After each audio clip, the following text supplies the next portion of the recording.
एक ओंकार सतनाम करता पुरख निरभौ निर्वैर अकाल मूरत अजूनी सैभं गुरु प्रसाद जप आज सच जुगाद सच है भी सच नानक होसी भी सच।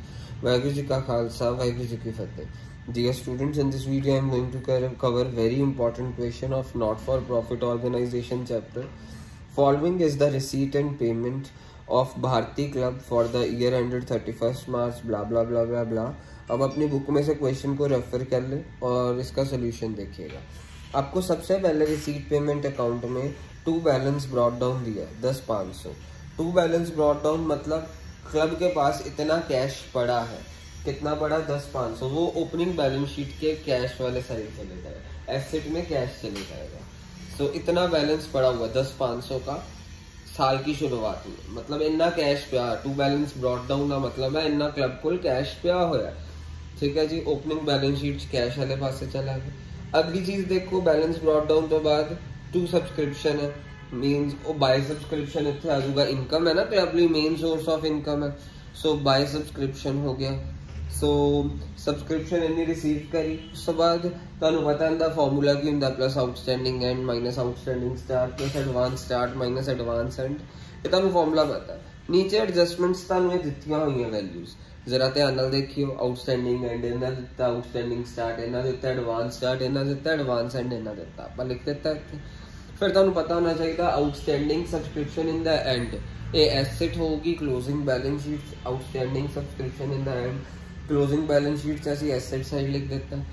Outstanding subscription in the start ये ओपनिंग बैलेंस शीट दे एसेट साइड लिख देता, क्योंकि सब्सक्रिप्शन इनकम है सानू मिली नहीं है, तो इनकम सानू जिहड़ी नहीं मिली वो साडा एसेट हुंदी है। सो एडवांस सब्सक्रिप्शन साडा कर्जा है, सानू इनकम एडवांस ही मिली पई है, इसलिए स्टार्ट वाली ओपनिंग बैलेंस शीट से एडवांस लाइबिलिटी साइड चले जाएगी। एडवांस स्टार्ट लिख के advance subscription in the start तो advance subscription in the end एक क्लोजिंग बैलेंस शीट चले जाएगी liability side. Advance subscription in the end 3500। उस तो बाद तुहानू की दिता होया सब्सक्रिप्शन तो बाद donation. Donation is the income, club नू डोनेशन मिली 5,000 दी। फिर उस तो बाद दी interest on income from investment देती है 2,000, इनकम फ्रॉम इन्वेस्टमेंट देती है, बाय इनकम फ्रॉम इन्वेस्टमेंट 2,000, ठीक है जी। अच्छा हुण मेरी गल ध्यान नाल सुनना, इन्वेस्टमेंट्स तुहानू एडजस्टमेंट्स दित्ती है साल की शुरुआत च किन्नी दित्ती है इन्वेस्टमेंट्स। साल की शुरुआत च देखो दित्ती है 25,000, तुसीं ओपनिंग बैलेंस शीट च एसेट साइड लिख दित्ती 9% इन्वेस्टमेंट 25,000 दी। साल के अखीर च नहीं 25,000 दी दित्तियां होईयां, 9% इन्वेस्टमेंट 25,000 दी। इहदे ते यानी ब्याज कितनी है 9%।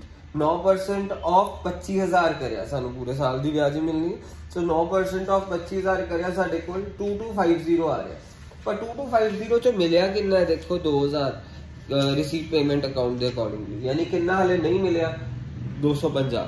सो 9% ऑफ 25,000 आंदा, तुसीं ध्यान नाल देखना 9% ऑफ 25,000 करिया 9%, क्योंकि तुहानू ब्याज 25,000 उत्ते मिलनी चाहिए, इन्वेस्टमेंट्स 25,000 दी 2250 आया। बट 2250 च रिसीट पेमेंट अकाउंट कितनी के अंदर मिल गई है 2,000, कितनी नहीं मिली है 250। जी नहीं मिली उन्होंने एक्रूड इंटरेस्ट ऑन इन्वेस्टमेंट लिख दिता तो accrued interest on investment asset बना दिता नाल दी नाल क्लोजिंग बैलेंस शीट से। देखो एक्रूड इंटरेस्ट ऑन इन्वेस्टमेंट इत्थे लिख दिता।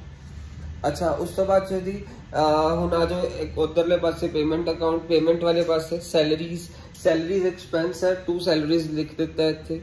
फिर बाय ट्रैवलिंग एक्सपेंस तो हम रिसीट पेमेंट अकाउंट देते हैं 2 ट्रैवलिंग एक्सपेंस है तो इत्थे लिख दिता एक्सपेंडिचर्स। स्टेशनरी एक्सपेंडिचर्स लिख दी। अच्छा उन रेंट एक्सपेंडिचर्स 32,000 लिख दिता। बच्चे ने करना बुक्स नू भी एक्सपेंडिचर्स लिख देना ना मेरे बच्चों, बुक्स नू आपां एक्सपेंडिचर वाले पासे नहीं लिखना, क्योंकि बुक्स सानू ओपनिंग बैलेंस भी दिता है क्लोजिंग बैलेंस भी दिता है, मतलब वो एसेट है। एडजस्टमेंट देखो बुक्स का ओपनिंग बैलेंस कितना है 8,000, असं ओपनिंग बैलेंस शीट बुक्स नू 8,000 लिख दिता, क्लोजिंग बैलेंस शीट बुक्स नू कितना लिख दिता असं 12,000।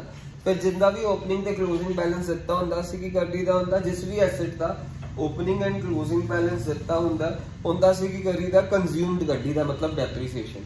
सो असं इत्थे बुक्स कंज्यूम्ड लिख देनी एक्सपेंडिचर साइड ते। सो तुहानू याद रखना है जेड़ा भी एसेट दा तुहानू ओपनिंग ते क्लोजिंग बैलेंस दिता होए उनदा तुसीं की करना हुंदा कंज्यूम्ड। सो बुक्स कंज्यूम्ड कितना निकलेगा opening plus purchase minus closing. Opening value of books is given to you 8,000, purchase तुहानू रिसीट पेमेंट अकाउंट से 4,000 दित्ती है। क्लोजिंग बैलेंस देखो कितना दिता बुक्स दा 12,000 सानू इत्थे देखो ਅਸੀਂ ਇੱਥੇ ਮਾਈਨਸ ਕਰਤਾ, ਸਾਨੂੰ ਪਲੱਸ ਮਾਈਨਸ ਕਰਕੇ ਜ਼ੀਰੋ ਆਇਆ, ਮਤਲਬ ਬੁੱਕਸ ਦੀ ਕੋਈ ਡੈਪਰੀਸੀਏਸ਼ਨ ਨਹੀਂ ਹੋਈ, 0 ਰੁਪੀਜ਼ ਡੈਪਰੀਸੀਏਸ਼ਨ ਹੋਈ। ਹੁਣ ਅਸੀਂ ਇਨਕਮ ਐਕਸਪੈਂਡੀਚਰ ਅਕਾਊਂਟ ਸਭ ਕੁਝ ਜੋ ਲਿਖ ਸਕਦੇ ਸੀ ਲਿਖ ਚੁੱਕੇ ਹਾਂ। ਅੱਛਾ, ਹੁਣ ਸਾਡੇ ਕੋਲ ਇੱਕੋ ਹੀ ਚੀਜ਼ ਰਹਿ ਗਈ ਹੈ, balance carry down, by balance carry down. By balance carry down mean साल के अखीर से क्लब को इन्ना पैसा बच गया, 30,000 रुपया बच गया क्लब दे कोल, ਉਹ ਕਿੱਥੇ ਚਲ ਜਾਊਗਾ? क्लोजिंग बैलेंस शीट ਦੇ ਕੈਸ਼ ਵਾਲੇ ਪਾਸੇ, ਐਸੈਟ ਦੇ ਵਿੱਚ, ਐਸੈਟਸ ਕੈਸ਼ ਬਣ ਜਾਏਗਾ। ਅੱਛਾ, ਹੁਣ ਆਪਾਂ ਇਨਕਮ ਐਕਸਪੈਂਡੀਚਰ ਅਕਾਊਂਟ ਨੂੰ ਸਭ ਤੋਂ ਪਹਿਲਾਂ ਖਤਮ ਕਰਦੇ, ਟੋਟਲ ਕਰਿਆ ਇਸ ਦਾ ਵੱਡਾ ਆਇਆ ਇਸ ਤਰਫ ਵਾਲਾ, ਦੋਨੋਂ ਤਰਫ ਲਿਖ ਦਿੱਤਾ।